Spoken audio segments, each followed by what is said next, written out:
Halo teman-teman, perkenalkan saya Fajri, dosen di Departemen Ilmu Ekonomi dan Studi Pembangunan Fakultas Ekonomika dan Bisnis Universitas Diponegoro. Pada kesempatan kali ini, saya akan menjelaskan kepada Anda terkait dengan asimtot, seperti yang sudah disampaikan di dalam bahasan sinkronus. Oke, Anda ingat kembali bahwa asimtot itu dibagi menjadi tiga ya, yaitu asimtot tegak, asimtot tegak, kemudian ada asimtot datar, asimtot datar, dan yang ketiga adalah asimtot miring.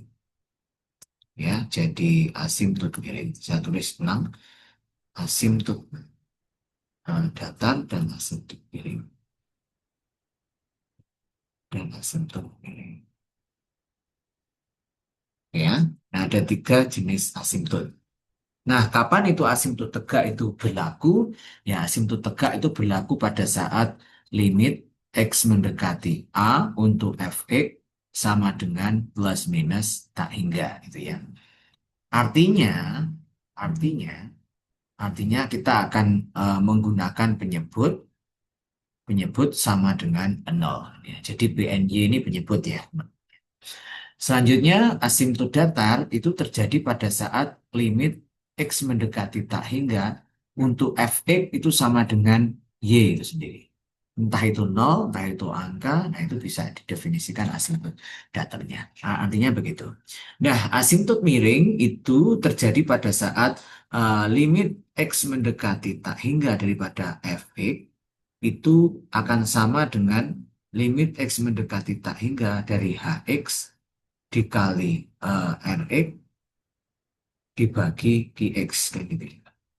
Ya, kira-kira seperti ini. Sehingga nanti, sorry ini ditambah ya ini, ditambah. Nah, sehingga nanti pada saat pemrosesan limit X mendekati nol terhadap Fx itu sendiri, kemudian kita jabarkan yang di sini. Berarti limit X mendekati tak hingga untuk Hx ya ditambah dengan limit X mendekati tak hingga untuk Rx per Qx kan gitu ya. Oke. Nah, yang ini kita pindah ruaskan ke sini sehingga kita akan punya limit X mendekati tak hingga untuk Fx dikurangi dengan Hx gitu ya. Tidak lain memiliki limit, jadi saya kurung ke sini aja, sama dengan limit X mendekati tak hingga untuk si ini Rx per Ix, di mana limitnya ini itu harus sama dengan nol. Jadi nanti yang luas ini harus sama dengan nol. Sehingga nanti pada saat hasil akhir ketemu, maka nilai daripada limit ini tidak lain limit yang ini semua adalah sama dengan nol. Artinya kita akan mendapatkan fx sama dengan fx min hx itu sama dengan nol gitu ya. Nanti pada akhirnya demikian. Jadi asimtot miring ditentukan dari limit x mendekati tak hingga untuk x dikurangi hx gitu ya. Nah, itu kira-kiranya. Nah, sekarang saya punya soal misalnya soal demikian.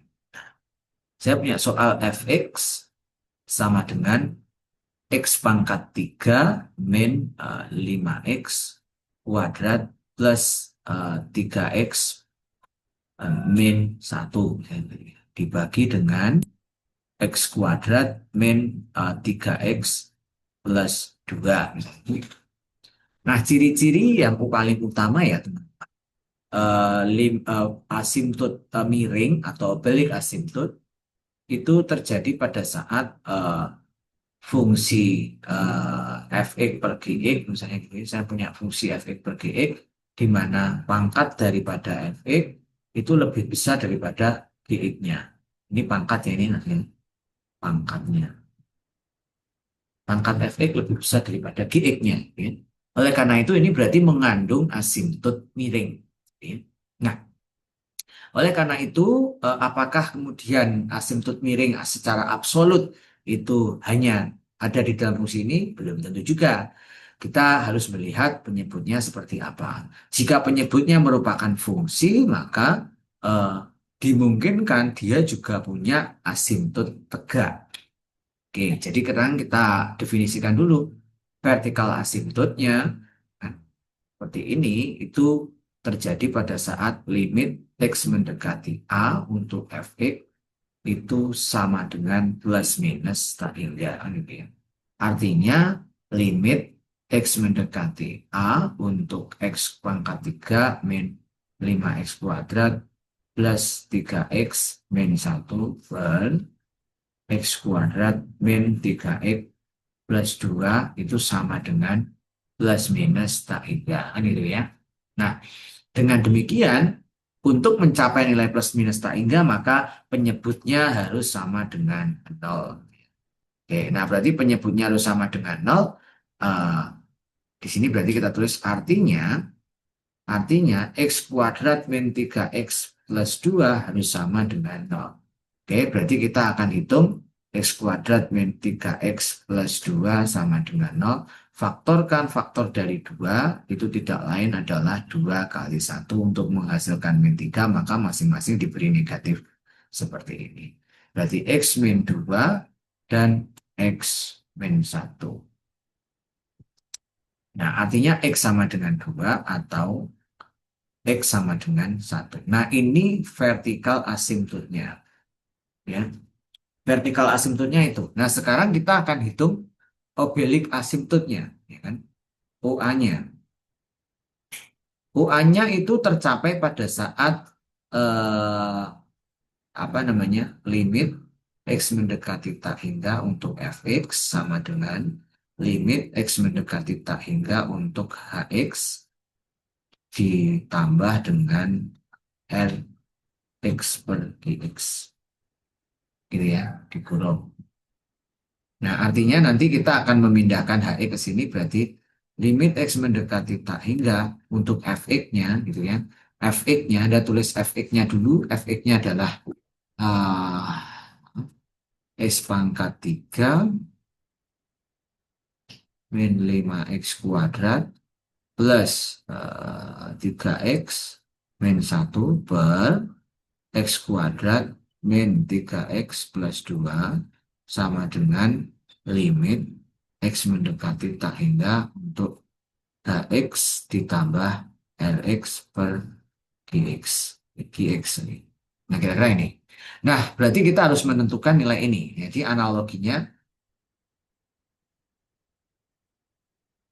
adalah 7 per 2 itu sebetulnya tidak lain adalah 3 ditambah setengah. Bukan begitu? Nah, kenapa kok bisa 3 dan kenapa harus setengah? Nah, karena di sini itu menunjukkan angka pecahan 2, maka ini kemudian bisa kita nyatakan sebagai setengah. Tapi masalahnya bagaimana ini bisa ditentukan demikian. Anda mungkin bisa gunakan analogi ini 7 dibagi 2. 7 bagi 2 adalah 3. 3 kali 2 itu sama dengan 6. Anda kurangi, 7 dikurangi 6 itu adalah 1. Nah, 3 ini adalah hasil bagi. Nah, 2 ini pembagi. Dan 1 ini sisanya. Jadi, HX ini tidak lain adalah hasil bagi. RX ini adalah pembagi. Dan, RX ini adalah sisa hasil. Dan ini adalah pembaginya. Kira-kira itu ya, teman-teman. Nah, selanjutnya berarti sekarang kita tentukan dulu ini. Kita bagi fungsi ini dengan yang bawah. Jadi, kita masukkan di sini X pangkat 3 min 5X kuadrat plus 3X min 1. Jadi ini kita punya X kuadrat min 3X plus 2. Anda bagi dengan ini, ketemu X, Anda kalikan dengan ini, maka ketemu X pangkat 3 min berapa? 3X ya. Min 3X kuadrat plus 2X. Dikurangkan aja. Setelah Anda kurangkan, akan ketemu hasil ini habis, coret-coret. Ini sama ini berarti min 2X kuadrat. Ini sama ini plus X ya, terus min 1. Sekarang kita bagikan ini ke sana, berarti 2X dibagi 2X kuadrat dibagi X kuadrat, berarti tinggal min 2 saja. Gitu ya. Dikalikan sekarang berarti min 2X kuadrat plus 6X min 4. Ya. Sekarang kita kurangkan, berarti sekarang kita punya, ini kurangi ini berarti min 5X, ya, min 5X sama plus 3. Oke. Nah, berarti kita sudah mendapatkan formasi bahwa eh, si limit gitu ya, limit X mendekati tak hingga untuk fx dan hx-nya adalah limit X mendekati tak hingga untuk hx-nya. Hx-nya ini ya, hx-nya. X min 2 hasil baginya, oke, ditambah dengan sisa baginya adalah min 5X plus 3 per X kuadrat min 3X plus 2. Seperti ini, ya kan? Nah, setelah itu teman-teman silakan dan distribusikan limitnya ke dalam-dalam. Nah, kita akan ketemu nilai limit X mendekati tak hingga fx ya, sama dengan limit X mendekati tak hingga X min 2 ditambah limit X mendekati tak hingga untuk min 5X plus 3 per X kuadrat min 3X plus 2. Ya. Jadi kita akan pindahkan ini ke sana menjadi limit X mendekati tak hingga, ya, limit X mendekati tak hingga untuk fx dikurangi. Ini karena kurung ya, jadi ini kurung pindah ke sana, jadi kurungnya seperti ini saja. Nah, oke, sama dengan limit X mendekati tak hingga untuk min 5X plus 3 per X kuadrat min 3X plus 2. Ingat bahwa limit yang ada di sini nilainya berapa? Dengan menggunakan cara yang lebih ringkas, pangkatnya besar di bawah, maka jawabannya 0. Sehingga tidak lain limit X mendekati tak hingga untuk fx min X min 2 sama dengan 0. Limitnya hilang karena sudah disubstitusikan. Yang ini tak perlu distimewa limit, ya kan? Nah, fx-nya berubah menjadi y. Y ini pindah ruas ke sana menjadi plus, maka y sama dengan X min 2. Nah, inilah yang kemudian kita sebut sebagai asimtot miring. Nah, kira-kira itu ya teman-teman ya untuk menyelesaikan asimtot miring. Terima kasih. Kita lanjutkan pada kesempatan berikutnya.